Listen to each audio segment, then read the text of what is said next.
Tumingin ka sa'kin. Magtiwala ka. Ayoko. Hindi ko kaya. Mahilig pala talaga kayo sa mga kotse. How many cars po ngayon ang nasa koleksyon ninyo? Right now, I stopped at 21. Cool lolo din po ba kayo? Yeah, 3 apos. I'm enjoying my lolo status. 40 years ago, sinimulan niya ang kanyang career dito sa GMA. At ngayon, siya'y nagbabalik kapuso. Mapapanood siya sa upcoming afternoon drama series na Las Hermanas. Pero bukod sa pagiging multi-awarded actor and director, ano pa nga ba ang kanyang pinagkakabalahan mula nang magkapandemya?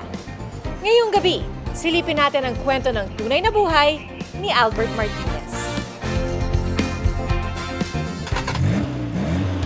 Magagarang kotse. May old school at meron din bago. Pang city driving o off-road man, kaya. Sino ang mag-aakala ang lahat ng ito, iisa lang pala ang may-ari? Wala iba kundi ang aktor na si Albert Martinez. Hi Sir Albert! Kamusta po? I'm good, thank you. It's a nice, warm afternoon. Naku Sir Albert, mahilig pala talaga kayo sa mga kotse. How many cars po ngayon ang nasa koleksyon ninyo? Right now, I stopped at 21. 21? Wow! Lahat po yan nasa iisang garahe?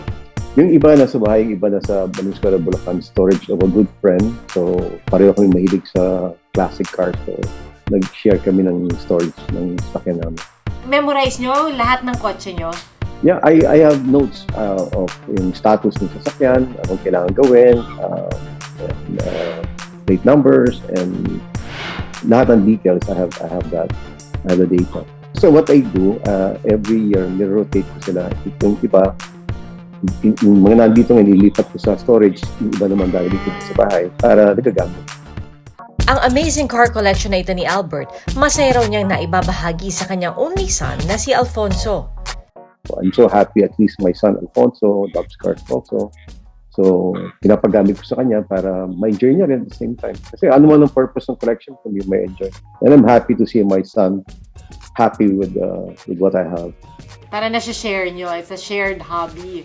So, 21 cars. Kailan kayo nag-umpisa mangolekta ng mga kotse? First car na ni-restore ko was back in 1995. It's a 1986 four-door Mercedes-Benz. So, yun first ni-restore ko. And then after nun, nag-restore naman isa pa. And then before I knew it, ang dami na nila. And ano yung most treasured car in the collection? Kasi what I have are cars na nung bata pa ako, yung talagang winish ko na sana pag nagkapera na ako, sana magkaroon ako. So yun yung style of my collecting. Meron siyang impact sa akin when I was young. Ang favorite ko talaga is the Mercedes-Benz SL convertible. Kasi yung very first car na nakita ko, sabi ko, pag talagang nagkapera ako, ito magiging kotse ko. Talagang nung meron na ako, I'm so glad na na-achieve ko yung goal na yun. So, sabihin, na-reach ko na yung point where kaya ko na siyang bilhin. Kahit luma. Bukod sa pangongolekta ng mga kotse, isa pa sa hobbies ni Albert ang off-roading.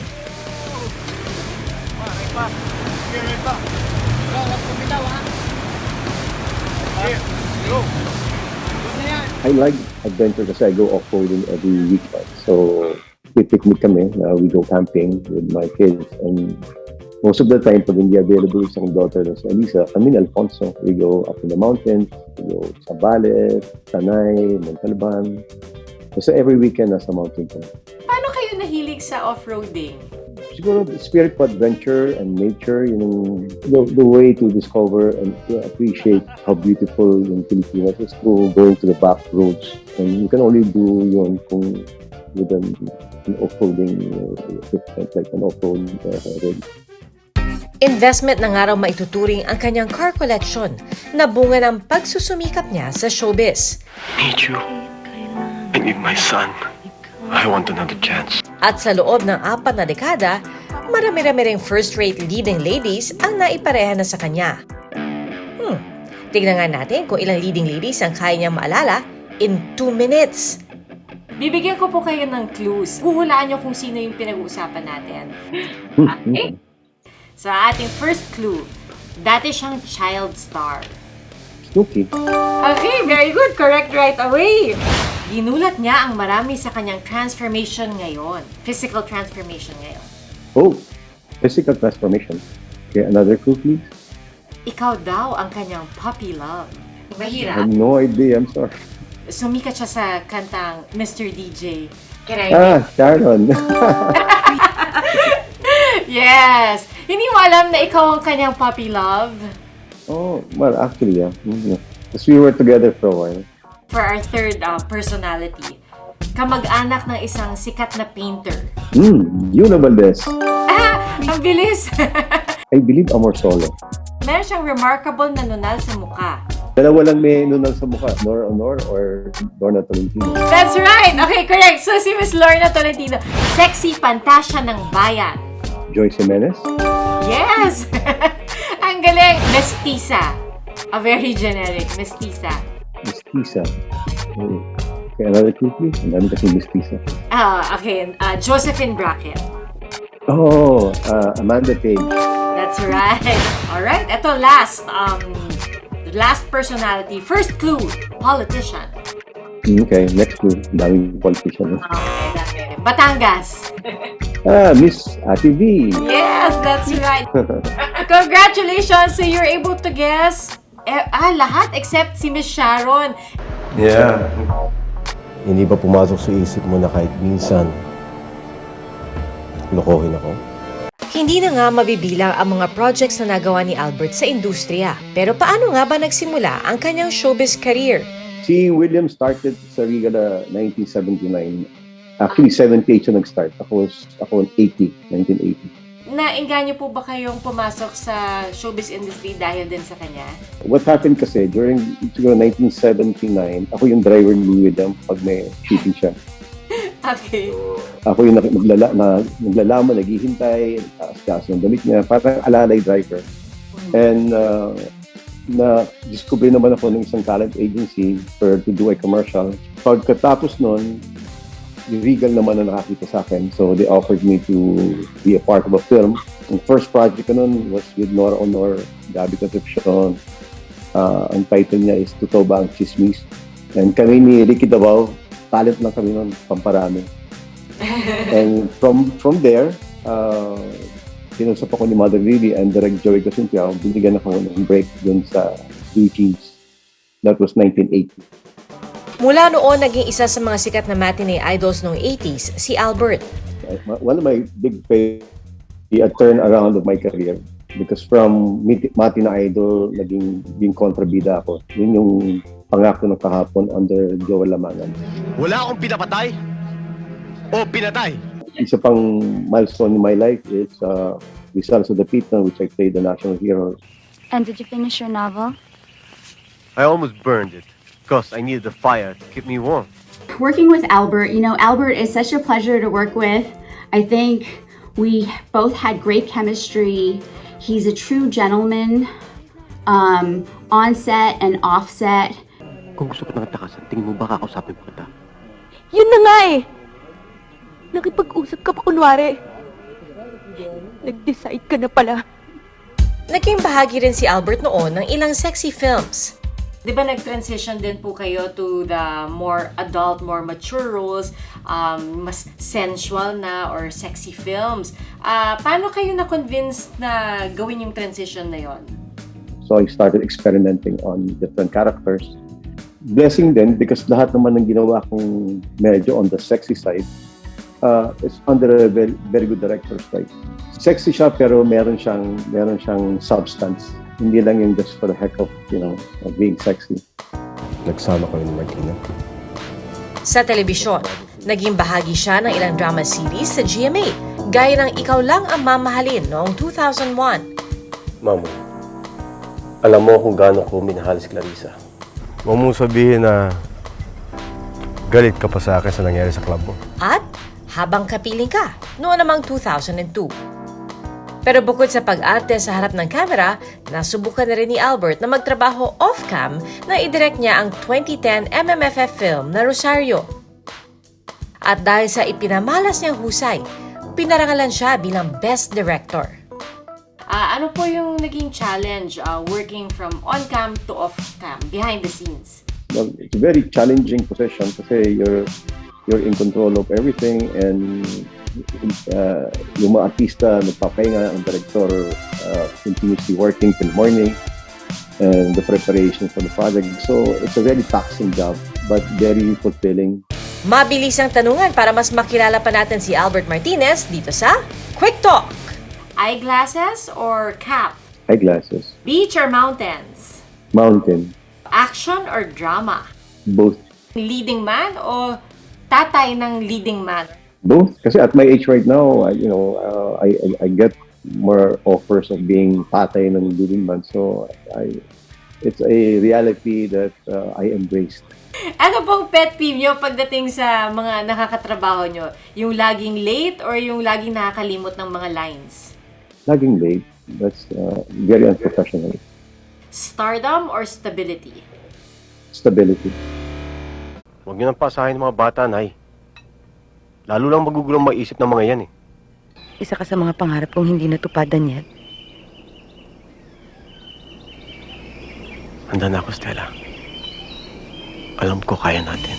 Ang pag-arte, tila nasa dugo na ng pamilya ni Albert. Ayoko. Katunayan, character actor din pala noong 60s ang kanyang amang si Bert Martinez. Kaya naman tila naman nila ng kapatid na si William ang hilig sa pag-arte. Kayo po ba, nung bata kayo, pilyo kayo o talagang nag-aaral ng mabuti? Actually, nung kabataan ko, tahimik akong tao. So, there was a time na yung mother ko dinala ko sa doktor kasi tataka siya ba't hindi ako siya nagsasalita. Akala siguro na yung mother ko meron akong problema. But I'm just very quiet and reserved. And up to now, I still carry the same traits. He is an awesome brother. He always take good care of us. And but being a brother, I would never say anything more than he loves his family. He's concerned about everybody. Malaking araw ang pagpapahalaga ni Albert sa pamilya. Kaya nang magkaroon siya ng sariling mga supling, all out daw ang kanyang suporta sa kanila. He's always been there. He's always been a supportive dad. He's always been a loving dad. Like any other person. Like people make the assumption na kasi artista, but as normal as it can be. Paano niyo po i-describe yung sarili niyo naman as a father? Well, I'm a very supportive and understanding father. You know, like ever since naman din ako, ang role ko talaga is just to make sure na makuha nila yung mga pangarap nila, to guide them. I was never a strict father to begin with.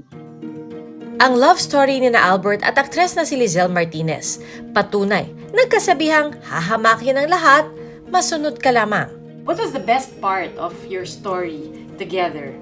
Well, the best part of the story is the you and me against the world. Lahat naglaban namin just to be together. And hindi ganun kadali yung mag-ilob. Especially yung mother-in-law ko was so upset about everything. And nag-struggle kami from scratch. Yung relationship namin as husband and wife is so strong. Kaya namin labanan kahit anong hapon sa amin na problema. Pero taong 2015, ang kabiyak niyang si Lizelle pumanaw dahil sa cancer. Ano yung pinaka nami-miss mo about her and your relationship? She's my best friend and she handles everything for me. Ako lang, I go to work, that's it. The rest, siya lahat nag-handle. And she really took care of me so well. Pero lang nami-miss ko lang yung moment namin na, you know, talking, going out of town, enjoying conversations namin. Pero kahit nangungulila, malaking dahilan ang pagiging matatag ni Albert ay ang kanyang mga anak at mga apo. So, cool lolo din po ba kayo? Yeah, 3 apos. So, you know, I'm enjoying my lolo status. Ano po ba yung love language niyo sa kanila? Spending time with them.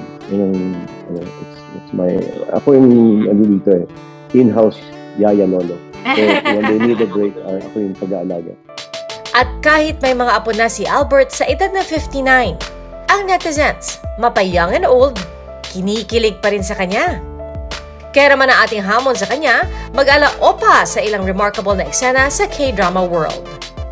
The K-drama acting challenge. Ready? Action! Tingin ka sa akin. Magtiwala ka.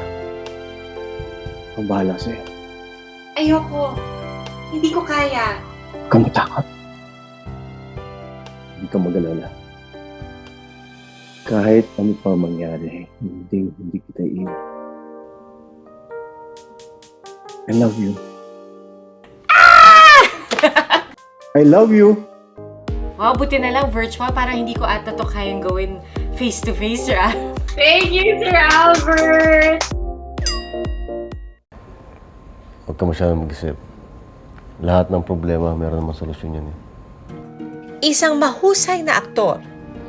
Hindi pa tayo tapos. Magkikita tayo ulit. At isang dedicated family man. Sa puntong ito, meron pa kayang kulang sa buhay ni Albert Martinez? Meron pa po ba kayong mga other projects or hobbies that you wanna pursue or are planning to pursue? I'm still excited. I'm still interested to play different characters. Because it still excites me and it gives me, I believe, gives me the life and energy para go on a day-to-day with my life. Now that you're an eligible bachelor, napag-iisipan niyo po ba kung kayo po ay ready nang magmahal ulit or mag-asawa po ulit? Right now, hindi pa siguro. But I'm not closing my doors. If someone comes along na will make my heart happy again, why not? But for now, more on my focus ko muna is my kids and my apo. Kailangan kita, Daniel. Paano kami ng mga anak mo? Hindi ako alis dito. Kung sa pag-arte, may ilang takes bago makuha ng tama ang mga eksena, pinatunayan ni Albert na sa pagsisikap, unti-unting makukuha rin natin ang tamang atake para magtagumpay sa buhay. Ano ang aral ng tunay na buhay ni Albert Martinez? Never give up. All of the negative things that can happen to a person, you can convert that to something positive and struggle and drive you to success. Hanggang sa susunod na Miyerkules, ako po si Pia Arcangel. Bawat karanasan may mga aral na tumatatak sa ating puso at isipan. Sama-sama muli tayong makibahagi sa mga kwentong personal dito lang sa Tunay na Buhay.